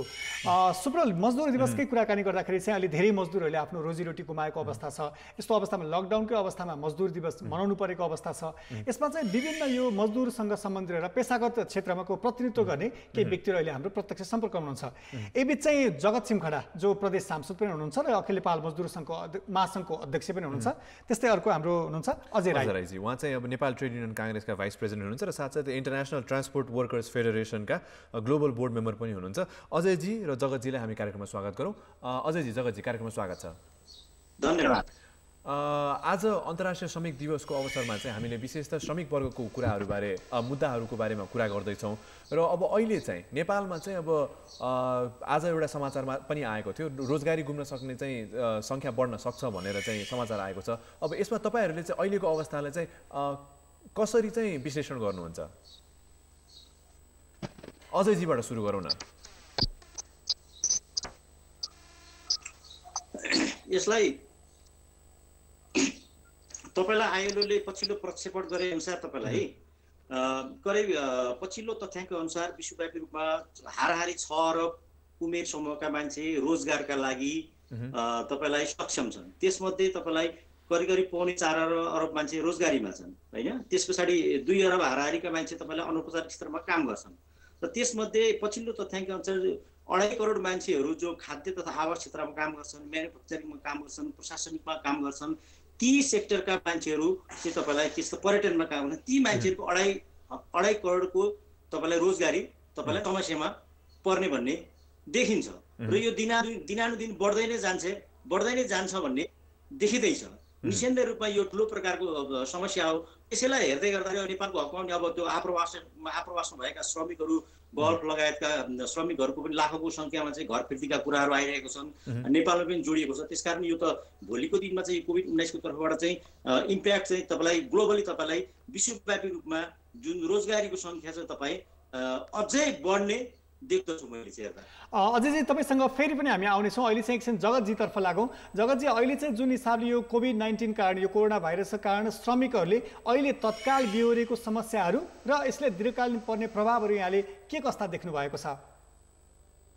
अहिले यो कोरोना भाइरस कोभिड-19 को कारणले संसारभरिका श्रमिकहरू चाहिँ आक्रान्त छन् र नेपालको श्रमिकहरू पनि त्यसबाट अछुतो रहन सक्दैनन् र अहिले चाहिँ श्रमिकहरूको मुख्य कुरो त भनौँ बिहान बेलुकाको चाहिँ छाक टार्ने कुरो नै अहिले प्रधान बनेको छ र अहिले हामीले सरकारसँग रोजगारदाताहरूसँग चाहिँ यो लकडाउन अवधिको चाहिँ तलब भत्ता र सेवा सुविधा चाहिँ दिनपर्छ। अब त्यसमा चाहिँ रोजगारदाताहरूले पनि कन्जुसाइ गर्नुहुन्न र सरकारले पनि त्यो वातावरण बनाइदिनु पर्छ भनेर पहिलो कुरा हामीले त्यो राखेका छौँ। दोस्रो कुरा अहिले संसारको अर्थतन्त्र एकदम खराब स्थितिबाट अगाडि बढेको छ, चाहे अमेरिका, युरोप, गल्फ कन्ट्री सबै ठाउँमा। अहिले चाहिँ नेपालको 60 लाख भन्दा बढी युथहरू चाहिँ विदेशमा गएर चाहिँ रोजगारी गरेका छन्। भनौँ न नेपालको अर्थतन्त्रको चाहिँ 30% झन्डै हाराहारीमा चाहिँ त्यो रेमिटेन्सले धानेको थियो भने आज त्यो सबै श्रमिकहरूका चाहिँ रोजगारी गुम्ने खतरा पनि पैदा भएको छ र लाखौं श्रमिकहरू नेपाल फर्किने स्थिति छ। यो स्थितिमा हामीले नेपाल सरकारलाई चाहिँ त्यो हिजोको दिनमा रेमिटेन्सले चाहिँ देशलाई भन्नु मुख्य हिस्सा ओगटेको श्रमिकहरू आज नेपालमा फर्किँदैछन्। ती श्रमिकहरूको बारेमा चाहिँ रोजगारीका कुरा उनका चाहिँ भनौँ न उनलाई भोलिका दिनमा भइपरि आउने समस्याहरूको कुरामा सरकारले अहिलेदेखि चाहिँ त्यो प्लान गर्नुपर्छ। चाहे कृषि क्षेत्रमा होस्, पूर्वाधार क्षेत्रमा होस्, चाहे चाहिँ उद्योग क्षेत्रमा होस्, नयाँ रोजगारीको सृजना गर्ने चाहिँ भनौँ नयाँ सिप दिने चाहिँ लगानी गर्ने यो कुरा गरिरहँदाखेरि चाहिँ अहिले कतिपय श्रमिकहरूले रोजगारी गुमाएका छन्, कतिपयले आफ्नो बिहान बेलुकाको छाक टार्न सकेका छैनन्, कतिपय घर जान नपाएर अलपत्र परेका छन्, कतिपय घरमा पुगेर पनि अब रोजगार आम्दानीको स्रोत बन्द भएका छन्। तिनीहरूको पक्षमा यहाँहरूले के कसरी सोचिरहनु भएको छ? यहाँहरूले तिनीहरूको पक्षमा कसरी आफ्नो कुराहरू चाहिँ अगाडि बढाइराख्नु भएको छ? अहिले हामीले चाहिँ लकडाउनको सुरुको प्लेनमा हामीले पहिलो सरकारलाई हामीले के आग्रह गर्यौँ भने फर्स्ट चरणमा असङ्गठित क्षेत्रमा काम गर्ने श्रमिकहरू, त्यो निर्माण सेक्टरमा काम गर्ने, यातायात क्षेत्रमा काम गर्ने, त्यो लगायतका चाहिँ असङ्गठित क्षेत्रका श्रमिकहरूको पहिलो चाहिँ राहतको कुरा हामीले उठायौँ। त्यो सँगसँगै दोस्रो चरणमा हामीले फेरि पनि चाहिँ के हो भने सङ्गठित क्षेत्रमा काम गर्ने मजदुरहरू पनि समस्यामा परे। यो लकडाउन लम्बिसकेपछि भनिसकेपछि सबै क्षेत्रमा काम गर्ने श्रमिकहरूका खाइपाई आएको तलब भत्ता चाहिँ सरकारले निर्णय गर्ने र रोजगारदाताले दिने त्यो दिशातिर जानु पर्यो, हामीले त्यो भन्यौँ। र त्यो सँगसँगै जो भारतको सिमानामा अलपत्र परेका श्रमिकहरूको विषयमा सरकारले उनको स्वास्थ्यका कुरा, उनको खाने बस्नेका कुरा, उनको घर परिवारमा परेका मानसिक जो असरको कुरा छ त्यसलाई मेटाउनको निम्ति सरकारले गम्भीरतापूर्वक ती मान्छेहरूको चाहिँ श्रमिकहरूको उद्धार गर्नुपर्छ हामीले भन्यौँ। त्यो सँगसँगै चाहिँ विदेशमा रहेका श्रमिकहरू जो चाहिँ अलपत्र छन्, गल्फ कन्ट्री लगायतका चाहिँ देशहरूमा, ती श्रमिकहरूको राजदूतावास मार्फत, त्यहाँको सरकार मार्फत उनीहरूको स्वास्थ्य अवस्थाको बारेमा, उनीहरूको चाहिँ दैनिकीको अवस्थामा चाहिँ सरकारले चाहिँ गम्भीरतापूर्वक त्यसलाई चाहिँ लिनुपर्छ र त्यो अनुसारको चाहिँ योजना बनाउनु पर्छ भन्ने विषयमा हामीले सरकारको ध्यान आकर्षण गरेका छौँ। जगतजी यहाँसँग फेरि पनि आउँछौँ। अहिले अजयजीले यो पछिल्लो तपाईँहरू मजदुर नेता पनि हुनुहुन्छ, मजदुरहरूले भोगिरहेको समस्या, मजदुरहरूले यति धेरै समस्याहरूबाट गुज्रिरहेको बेला चाहिँ यहाँले उहाँहरूसँगको सम्बन्ध, उहाँहरूको समस्या कसरी ग्रहण गरिराख्नु भएको छ? होइन, समस्या त हामीले लकडाउनको अगाडिदेखि नै ग्रहण गरेको हो। लकडाउन हुने बित्तिकै पनि म सम्बद्ध रहेको संस्था नेपाल पेमेन्ट कङ्ग्रेसले तपाईँलाई कोभिड-19 उच्च स्तरीय समिति जो माननीय उप प्रधानमन्त्रीज्यूको संयोजकमा छ त्यो समितिलाई हामीले लेखेर पनि दिएको, सुझाव पनि दिएको, ध्यानाकर्षण दिएको। म आफै नेपाल पेमेन्ट कङ्ग्रेस उपाध्यक्षको हैसियत सम्माननीय प्रधानमन्त्रीज्यूलाई 9 बुँदे ध्यानाकर्षण पत्र पनि दिएको, मैले आफूले पनि दिएको छु होइन। लगायत बेला बखतमा मिडियाहरू मार्फत सरकारलाई हामीले दिएकै हो। परिस्थिति एकदम कठिन छ दैनिक जालाजारी अनौपचारिक क्षेत्रको होइन। र सरकारलाई भन्दा पनि सरकारबाट चाहिँ तपाईँलाई के लाग्छ? मलाई त के लाग्छ भने सरकार यो मुलुकमा मजदुरको लागि छ कि छैन भन्ने प्रश्न चिन्ह चाहिँ मेरो मानसपटलमा घुमिरहेको मैले देख्छु त्यो। अर्को चाहिँ तपाईँ जसरी इन्टरनेसनल यो ट्रान्सपोर्ट वर्कर्सको इङ्ल्यान्डको ग्लोबल बोर्ड मेम्बर पनि हुनुहुन्छ, नेपालमा चाहिँ यातायात क्षेत्रसँग यो अहिलेको यो परिस्थितिमा यो गुज्रिरहँदाखेरि चाहिँ अहिले मात्रै होइन कि भोलिका दिनमा पनि मजदुरहरूले भोग्ने समस्याहरू चाहिँ के कस्ता अड्कल गर्नुभएको छ? हो यो सन्दर्भमा के छ भने हामी ग्लोबली पनि भर्चुअल माध्यमबाट बैठकहरू गरिरहेका छौँ। ग्लोबली विभिन्न कन्ट्रीको साथीहरू लन्डनले कोर्डिनेट गरेर हामीलाई गराइरहेको छ।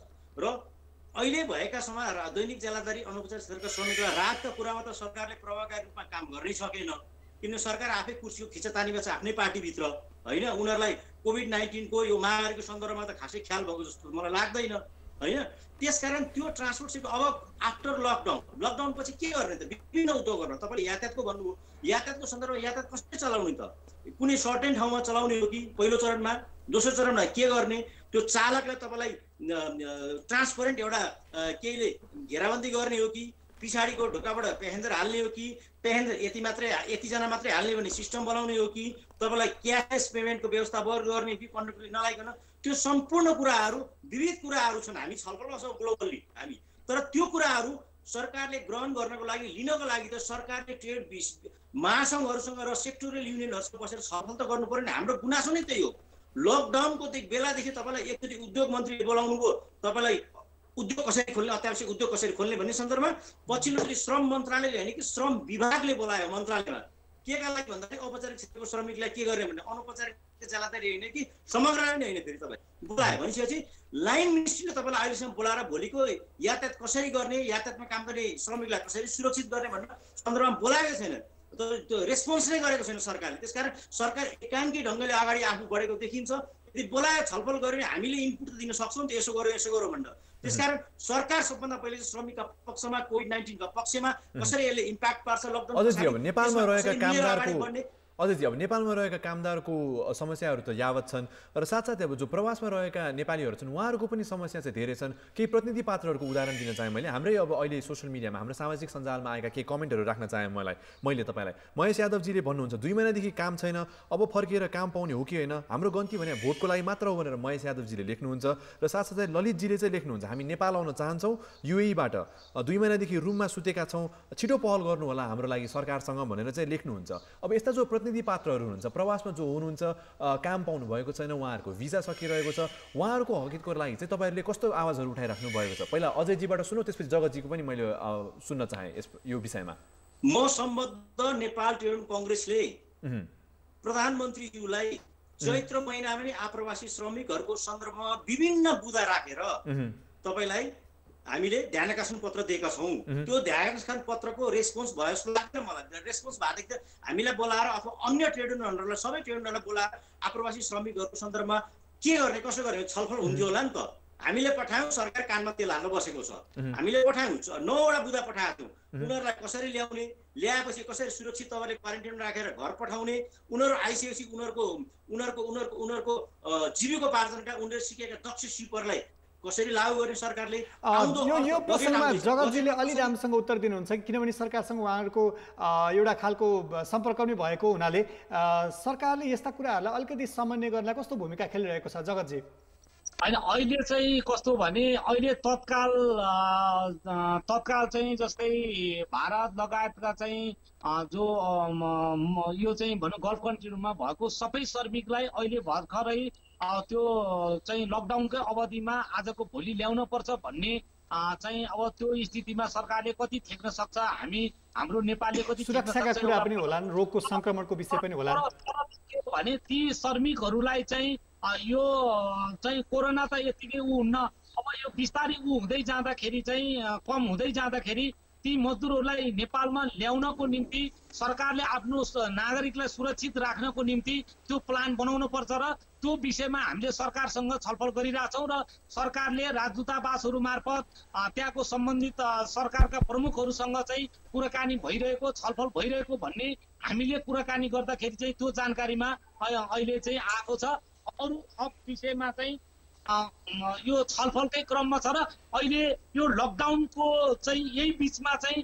त्यो सबै श्रमिकहरू चाहिँ सरकारले हामीले त राखौँला हामीले भनेका छौँ। अहिले सरकारले गर्यो भनेको त्यहाँको श्रमिकहरूको अवस्था कस्तो छ, तिनको स्वास्थ्य अवस्था, तिनको खाने बस्ने अवस्था सबै राजदूतावास मार्फत र त्यहाँको सरकार मार्फत चाहिँ बुझेर हामी सुरक्षित छौँ भन्ने त्यहाँको मजदुरले पनि आवाज गरोस् र घर परिवारमा पनि चाहिँ के हो भने मेरो मान्छे जहाँ छ सुरक्षित छ र सरकार चाहिँ त्यहाँ पुगेको छ, सरकारले व्यवस्था गरेको छ भन्ने स्थिति सिर्जना चाहिँ गरोस् भन्ने। जगतजी, यो चाहिँ विदेशमा रहेका व्यक्तिहरूको कुरा भयो। अब स्वदेशमै रहेका पनि धेरै मानिसहरूको अवस्था चाहिँ अन्यलपूर्ण भविष्यमा उनीहरू गुज्रिएका छन्। हो तिनीहरूको विषयमा चाहिँ सबै सरकार भन्दा पनि यहाँहरू मजदुरसँग सम्बन्धित रहेर पनि हुनुहुन्छ, अझ यहाँ त प्रदेश सांसद पनि हुनुहुन्छ, यहाँहरू नेपालमै अब भोलि आएर रोजगारी गुम्ने खतरा रहेका श्रमिकहरूको कुरा होस् होइन, ती अलपत्र परेका कतिपय श्रमका क्षेत्रमा संलग्न व्यक्तिहरूको कुराहरूमा चाहिँ कसरी अगाडि बढाउनुहुन्छ? उनीहरूको रोजीरोटीको व्यवस्था, जीविकोपार्जनको व्यवस्थामा चाहिँ यहाँहरूको भूमिका के हुन्छ? अहिले हामीले चाहिँ जो मैले अघि भनिसकेँ, पहिलो चरणको हामीले यो चाहिँ के अरे कोरोना सम्बन्धी जनचेतनाको कुरा लिएर गयौँ। दोस्रो चरणमा हामीले यो उद्योग वाणिज्य आपूर्ति मन्त्रालयसम्म हामी बसेर उद्योग कल कारखानामा काम गर्ने श्रमिकहरूको विषयमा के गर्ने भन्ने हामीले छलफलमा हामीले प्रष्टसँग भनेका छौँ। अत्यावश्यक क्षेत्रमा काम गर्ने मजदुरहरूलाई त्यही क्वारेन्टाइनको व्यवस्था मिलाएर त्यो चाहिँ भनौँ न उद्योगमा प्रभावित भएर उसको घर परिवारमा प्रभावित हुने स्थिति नहोस् र चाहिँ उद्योगलाई नै क्वारेन्टाइनमा परिणत गरेर चाहिँ त्यो चाहिँ भनौँ न अत्यावश्यक क्षेत्रका जस्तै खाद्यान्न, स्वास्थ्य क्षेत्र होइन, यो चाहिँ भनौँ न तरकारी फलफुलको चाहिँ जोमा काम गर्ने मजदुरहरूको व्यवस्थापन त्यही किसिमले हुनु पर्यो। त्यसपछि अहिले यो लकडाउन अवधिका चाहिँ भन्नुहोस् रोजगारदाताहरूले लकडाउन अवधिभित्रका चाहिँ खाइपाइ आएको तलब भत्ता दिने कुरा र सरकारले चाहिँ रोजगारदाताहरूलाई सहयोग गर्ने कुरा, यो कुरा जगतजी अब यही क्रममा चाहिँ अब रोजगारदाताहरूकै कुरा गर्दाखेरि चाहिँ भन्ने हामीले लिएका छौँ। र अर्को कुरा चाहिँ जगतजी रोजगारदाताहरूकै कुरा गर्दाखेरि अब धेरै व्यवसायहरू चाहिँ अहिले यो आर्थिक मन्दीले गर्दाखेरि चाहिँ धराशायी हुने अवस्था छ। अब यसमा चाहिँ यो अवस्थामा चाहिँ निजी क्षेत्र नै अहिले पीडित भएको अवस्थामा चाहिँ मजदुरहरूको र विशेष श्रमिक वर्ग मजदुरहरूको व्यवस्थापन चाहिँ कसरी गर्नुपर्छ होला जस्तो लाग्छ तपाईँलाई? अहिले चाहिँ के हो भने मैले चाहिँ भन्ने कुरा कहाँनिर हो भने अहिले चाहिँ मजदुरहरू चाहिँ ज्यान पाल्नको निम्ति, परिवार पाल्नको निम्ति रोजगारदाताहरू कहाँ गएर रोजगारी गरे हो।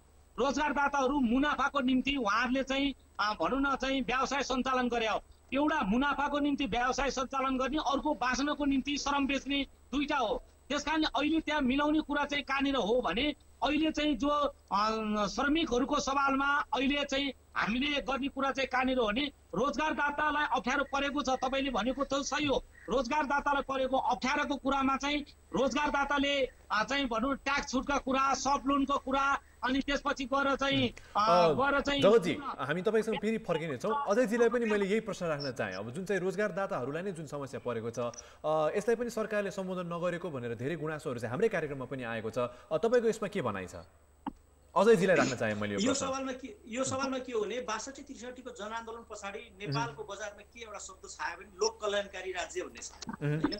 हामीले अथवा सबै राजनीतिक दलहरूले लोक कल्याणकारी राज्यको परिकल्पना गरेको र भन्छन् पनि राजनीतिक दलहरूले, तिनै राजनीतिक दलहरूले तपाईँलाई सत्ता सञ्चालन गरिरहेको अवस्था छ भनिसकेपछि त्यो राज्य चाहिँ लोक कल्याणकारी राज्य हो भने कसरी मजदुरको व्यवस्थापन गर्ने, मजदुरको व्यवस्थापन गर्नका लागि रोजगारदातालाई समस्या पर्छ भने ब्याङ्क लोनहरू, सफ्ट लोनहरू, ब्याजका कुराहरू हेरेर सम्बोधन रोजगारदातालाई पनि गर्ने र त्यसका आधारमा मजदुरले पनि खाइपाएको सुविधा नघटाउने हो जस्तो लाग्छ मलाई चाहिँ। अझै यहाँहरू मजदुरको नेता हुनुहुन्छ, तर यहाँहरूलाई हेर्दाखेरि र मजदुरको अवस्था हेर्दा चाहिँ अलि चित्त नबुझ्दो जस्तो परिदृश्यहरू देखिन्छ। मजदुरहरूको समाजमा उनीहरूको उपस्थितिदेखि लिएर, उनीहरूको जीवनयापनदेखि लिएर, रहनसहनदेखि लिएर उनीहरूको अवस्था यति धेरै त्यस्तो अवस्थामा देखिन्छ। यसलाई चाहिँ त्यो श्रमिकहरूको अवस्था उकास्नका लागि उनीहरूलाई पनि मजदुर नेताहरू जस्तै उनीहरूको पनि समाजमा अलिकति प्रभाव देखिने खालको बनाउनका लागि चाहिँ किन हाम्रोतिर ध्यान नगएको होला? मजदुर सधैँ मजदुर नै रहने वा त्यो खालको उनीहरूको अलिकति आर्थिक अवस्था अलिकति उच्च स्तरको नबन्न नसक्ने कारण के जस्तो लाग्छ यहाँलाई? होइन, यस्तो हो त्यो कुरो। तपाईँलाई हामीले सामाजिक आर्थिक रूपान्तरण गर्नको लागि आन्दोलनमा काम गरे हो होइन। 20 वर्ष अगाडि म पनि तपाईँलाई के थियो त सामान्य काम गर्थेँ, अहिले उनीहरूको आन्दोलनमा समाहित भएको छु होइन। त्यसका लागि त हामीले विभिन्न नीतिगत रूपमा त काम गरेको छ त ट्रेड युनियनहरूले, मजदुर सङ्गठनहरूले होइन। मजदुरको अवस्था माथि उस्किनु पर्यो, उनीहरूको जीवनयापन पनि एकदम त्यो हुन्छ नि, मान्छे उच्च स्तरीय जीवनयापन गर्न सक्षम बनाउनु पर्यो। यसका लागि के हुन सक्छन् विकल्प भनेर मात्र सोध्न खोजेको यहाँ होइन। त्यसका लागि त ट्रेड युनियनहरूले तपाईँलाई मजदुर पक्षीय तपाईँलाई कानुनहरू ल्याउने, नीतिगत रूपमा राज्यसँग लबिङ गर्ने, त्यसका आधारमा हामीले विभिन्न कानुनहरू ल्यायौँ, सामाजिक सुरक्षा ऐन ल्यायौँ, नियमावली ल्यायौँ, तर व्यावहारिक रूपमा लागू कार्यान्वयन गर्ने त राज्यले सरकारले गरिदिनु पर्यो नि त कार्यान्वयन। त सामाजिक सुरक्षा ऐन हामीले 54 सालमा नेपाल ट्रेड युनियन कङ्ग्रेसले तपाईँलाई अगुवाई गरेर प्राइभेट बिल पेश गरेर तत्कालीन अध्यक्ष लक्ष्मण बस्नेतको नेतृत्वमा, तर त्यो कसरी आयो भने तपाईँलाई अहिले हिजो पनि कर्मचारी सञ्चय कोष मार्फत औपचारिक क्षेत्रका श्रमिकहरूलाई सधैँ तपाईँलाई सोसियल सेक्युरिटी हामीले खोजेको अनौपचारिक गिटी कुट्नेको लागि खोजे हो नि त, त्यो व्यवहारमा त कार्यान्वयन भएन नि त। हो जगतजी, अब यो जगतजीबाट यो प्रश्नको उत्तर चाहेँ मैले। अब श्रमिकहरूको पनि जीवनयापनमा अलिकति आमूल परिवर्तन गर्नका लागि चाहिँ कसरी अगाडि बढ्न सक्यो भने त्यस्तो अवस्था हुन सक्ला? पहिलो कुरो चाहिँ के हो भने देश समृद्धि भयो भने श्रमिकहरू समृद्ध हुन्छन्। देश चाहिँ कङ्गाल भइरह्यो भने त्यो चाहिँ देश गरिब देशको चाहिँ मजदुरहरू समृद्ध हुन सक्दैन। त्यस कारणले के हो भने पहिलो कुरो त हामीले राजनीतिक परिवर्तनको निम्ति लड्यौँ। अब आर्थिक परिवर्तनको जो अहिले दिशामा देश गइरहेको छ, तैपनि अहिले चाहिँ जुन हामीले सोचे अनुसारले हामीले चाहे अनुसारले श्रमिकले चाहिँ कल्पना गरे अनुसारले देश अगाडि बढेको छैन। यो चाहिँ दुःखको कुरा हो। त्यस कारणले अहिले कहिले बढ्छ होला त? अब त्यो हजुर कहिले बढ्छ होला त? अब राजनीतिमा यहाँहरू हुनुहुन्छ होइन, मजदुरकै विषयमा यहाँले उठाइराख्नु भएको छ। त्यस्तो व्यवस्था अब राजनीतिक परिवर्तन हामीले ल्यायौँ, मजदुरको सवालमा चाहिँ मजदुरको कुराहरू, मजदुरहरूको पनि अलिकति पहुँचयोग्य सबै ठाउँमा पुग्नेको लागि चाहिँ के गर्न सकिन्छ होला? हामीले चाहिँ जो नेपालको सन्दर्भमा चाहिँ अहिले आएको श्रम ऐन, अहिले आएको सामाजिक सुरक्षा ऐन को विषयमा हामीले चाहिँ जो गम्भीरतापूर्वक हिजो लड्यौँ, यदि नेपालको सन्दर्भमा इमान्दारितापूर्वक सामाजिक सुरक्षा योगदानमा आधारित सामाजिक सुरक्षा कार्यान्वयन भयो भने श्रम ऐन जो हामीले ल्याएका श्रम ऐनमा कतिपय मजदुर पक्ष चाहिँ दफाहरू छन्, ती मजदुर पक्ष दफाहरू चाहिँ कार्यान्वयनमा लान सकियो भने नेपालको श्रम क्षेत्र एक हद अगाडि बढ्न सक्छ। तर अहिले हामी के देख्छौँ भने सरकार त्यो लागू गर्ने सवालमा सरकार चुकेको छ, सरकारले लागू गराउन सकेको छैन। अरूको चाहिँ रोजगारदाताहरू इमान्दार भएको हामी पाउँदैनौँ। यो चाहिँ के हो भने सरकार र रोजगारदाताहरूमा इच्छा शक्ति र इमान्दारिता चाहिँ त्यो चाहिँ हामीले देखेका छैनौँ। यदि सरकारले र रोजगारदाताहरूले इच्छा शक्ति र इमान्दारिता देखाए भने अजयजीको केही छ यसमा थप? होइन, यसमा मैले अब यो सबै फेरि भन्दाखेरि मलाई के लाग्छ भने तपाईँलाई सरकारको गतिविधि हेरौँ। सरकारको हिजो दुईटा कुरा भन्छु म। श्रम मन्त्रीले के, श्रम मन्त्री त हुनु चाहिँ हुन्न थाहा छैन, श्रम लाइन मिनिस्ट्री हो, सुतेर बस्यो 1 महिना प्लस। तपाईँलाई हिजो श्रम मन्त्रीको स्टेटमेन्ट के आयो भने पारिश्रमिकको विवादै छैन, उजुरी नआएपछि मैले कसरी मान्ने, विवादै छैन भन्नु, उजुरी आएन भने विवाद छैन बोल्दा एउटा कुरो त्यो गैर जिम्मेवार अभिव्यक्ति हो श्रम मन्त्रीको भन्छु मैले। अर्को भनेको अर्थमन्त्रीले हिजो के भन्नु, क्याबिनेटबाट पास गरेर चाहिँ स्थानीय तहले चाहिँ त्यो अनौपचारिक क्षेत्रका श्रमिकहरूलाई रोजगारी दिने भन्नुभयो। रोजगारी दिने कसरी दिने, त्यसको कार्यविधि बन्नु पर्यो कि मेयरले आफ्नो मान्छे मात्रै हाल्ने हो कि? अजयजी, समय अभावको कारण यहाँहरू दुवैजनासँग पर्याप्त रूपमा कुराकानी गर्न सकिएन। यहाँहरू दुवैजनालाई यो महत्त्वपूर्ण समय र यो जानकारीको लागि धेरै धेरै धन्यवाद दिन चाहन्छौँ, अजयजी र जगतजी दुवैजनालाई।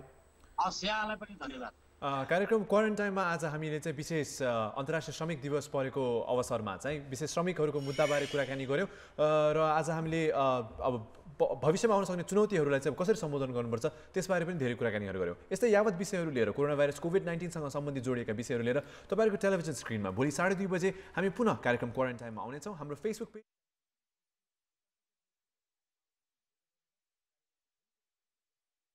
र तपाईँका अनुभवहरू, तपाईँका आफ्नै जिज्ञासाहरू हाम्रो सामाजिक सञ्जालको माध्यमबाट हामीलाई राख्न सक्नुहुन्छ। अहिले भने चाहिँ साथी नवराज र म सुप्रल बिदा हुन्छौँ। Stay home and stay safe.